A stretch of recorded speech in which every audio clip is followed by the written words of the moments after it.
बिस्मिल्लाहिर्रहमानिर्रहीम। Chapter number 11 sound wave. दूसरी waves की तरह जो साउंड वेव्स होती हैं ये भी एक जिस्म जो है जब वाइब्रेट करता है तो उसी से पैदा होती हैं, और वाइब्रेटिंग जो बॉडीज होती हैं वो वाइब्रेशन हवा में पैदा करती हैं और वो वाइब्रेशन हमारे कानों तक सेंसेशन पैदा करती हैं। जैसा गिटार है तो इसकी जो स्ट्रिंग्स होती हैं, जो तारे होती हैं, उनकी थड़थड़ाहट की वजह से जो आवाज़ होती है वो हमें जो है वो सुनाई देती है। इसी तरह हमारे जो वोकल कॉर्ड है जिनकी वजह से हमारी आवाज़ पैदा हो रही है वो आवाज़ पैदा करते हैं तो हमें सुनाई देती है। ह्यूमन हार्ट बीट जो है, और दूसरी वाइब्रेशन हमारे आर्गन की जो होती है जिस तरह लंग्स की है साउंड्स पैदा करते हैं। डॉक्टर जो हैं वो स्टेथोस्कोप की मदद से इस आवाज़ को सुनते हैं। लाइक अदर वेव्स, दूसरी वेव्स की तरह sound is also produced by vibrating bodies. आवाज़ जो है वाइब्रेटिंग अजसाम से पैदा होती है। दूसरी वेव्स की तरह आवाज़ जो है वो वाइब्रेटिंग बॉडीज से पैदा होती है ड्यू टू वाइब्रेशंस। वाइब्रेशन इरताश को कहते हैं, थरथराहट को कहते हैं।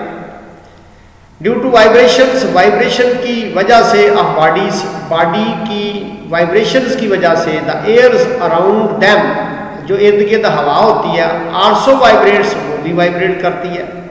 एंड द एयर वाइब्रेशंस, और हवा की जो थरथराहट है, हवा की जो वाइब्रेशन है, produce the sensation of sound in our ear, वो हमारे कानों में आवाज़ की सेंसेशन, आवाज़ का एहसास पैदा करती है। फॉर एग्जाम्पल ये दो मिसालें दी गई हैं, एक गिटार की है, एक ये स्टेथोस्कोप की है। For example in guitar sound is produced due to the vibrations of the its strings. आवाज़ जो है इसके तारों के थरथराहट की वजह से, इसकी तारों की वाइब्रेशन की वजह से पैदा होती है। आवर वॉइस रिजल्ट्स, हमारी वॉइस जो पैदा होती है from the vibration of our vocal cord, हमारे वोकल कॉर्ड के वाइब्रेशन की वजह से पैदा होती है। ह्यूमन हार्ट इंसानी दिल बीट्स, ह्यूमन हार्ट्स बीट्स, इंसानी दिल की धड़कन। And vibration of other organs, और दूसरे ऑर्गन्स की वाइब्रेशन जो है जैसा कि लंग्स, फेफड़े होते हैं, आल्सो प्रोड्यूस साउंड वेव्स पैदा करते हैं। डॉक्टर्स यूज स्टेथोस्कोप, इस आले का नाम है, ये जो डॉक्टर इस्तेमाल करते हैं हार्ट बीट को मालूम करने के लिए, इसको स्टेथोस्कोप कहते हैं।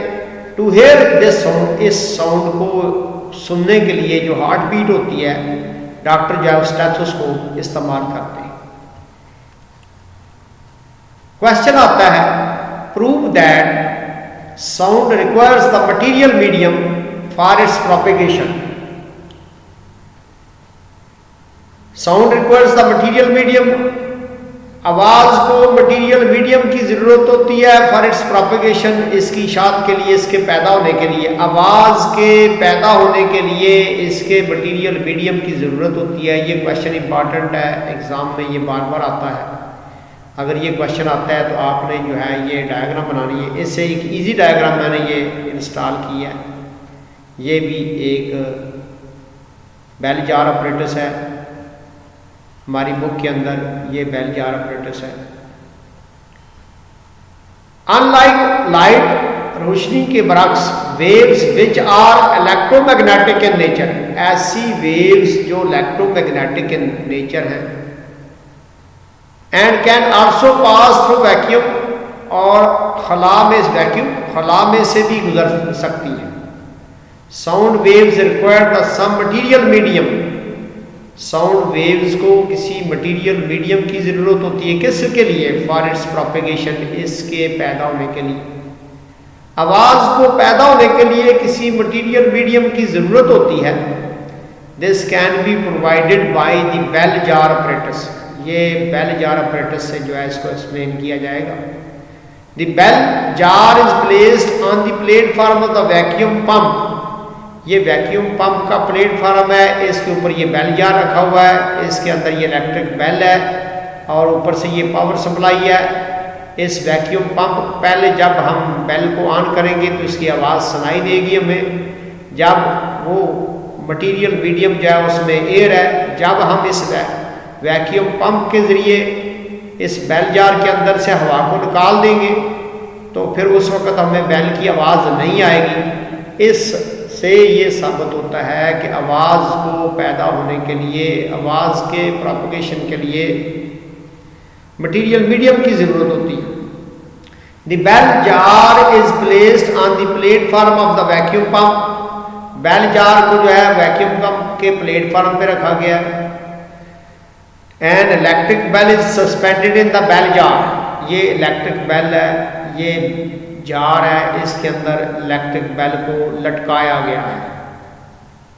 With the help of 2 wires connected to a powerful battery. ये 2 वायर के साथ इसको जो है पावरफुल बैटरी के साथ जो है वो अटैच कर दिया गया है। किसको अटैच कर दिया गया? इलेक्ट्रिक बेल को। कहाँ रखा गया? बेल जार के अंदर। इसको 2 वायर के जरिए हमने पावर सप्लाई से इसको अटैच कर दिया गया।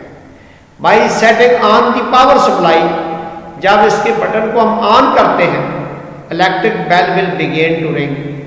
तो इलेक्ट्रिक बेल जो है वो चलना शुरू हो जाती है। We can hear the sound of the bell. तो हमें जो है इसकी आवाज़ इसके अंदर सुनाई देती है। Now start the pumping out air from the jar bye means of the vacuum pump. अब इस वैक्यूम पंप के जरिए बेल जार के अंदर जो एयर है उसको रिमूव कर दे। The sound of the bell starts becoming more and more feeble and eventually dies out।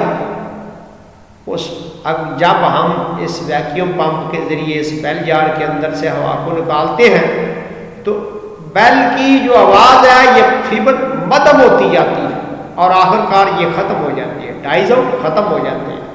Aldous bell is still ringing, अगरचे बेल जो है अभी तक बज रही होती है लेकिन उसकी आवाज़ हमें जो है वो पहले मध्यम होती है फिर बिल्कुल सुनाई नहीं देती। We can hear when we put the air back into the jar। जब हम उस जार के अंदर दोबारा हवा जो है वो डाल देते हैं, we can hear the sound of the bell again। तो हमें बेल की दोबारा आवाज़ आना शुरू हो जाती है। From this activity, इस सरगर्मी से we conclude that, हम ये नतीजा निकालते हैं that the sound can only travel propagate in the presence of air, in the presence of medium।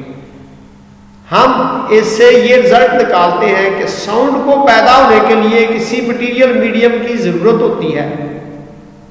ये भी एक अपरेटस है, बेल जार अपरेटस है। इसके अंदर ये बेल लगी हुई है, ये इलेक्ट्रिक बेल है, ये बेल जार है, ये कार्क है जिसमें इसको फिट किया गया है। यहाँ इलेक्ट्रिक कनेक्शन है, पावर सप्लाई है, उसके साथ इसको जो है स्विच ऑन कर देंगे तो ये बेल चलेगी और स्विच ऑफ कर देंगे तो ये बेल नहीं चलेगी।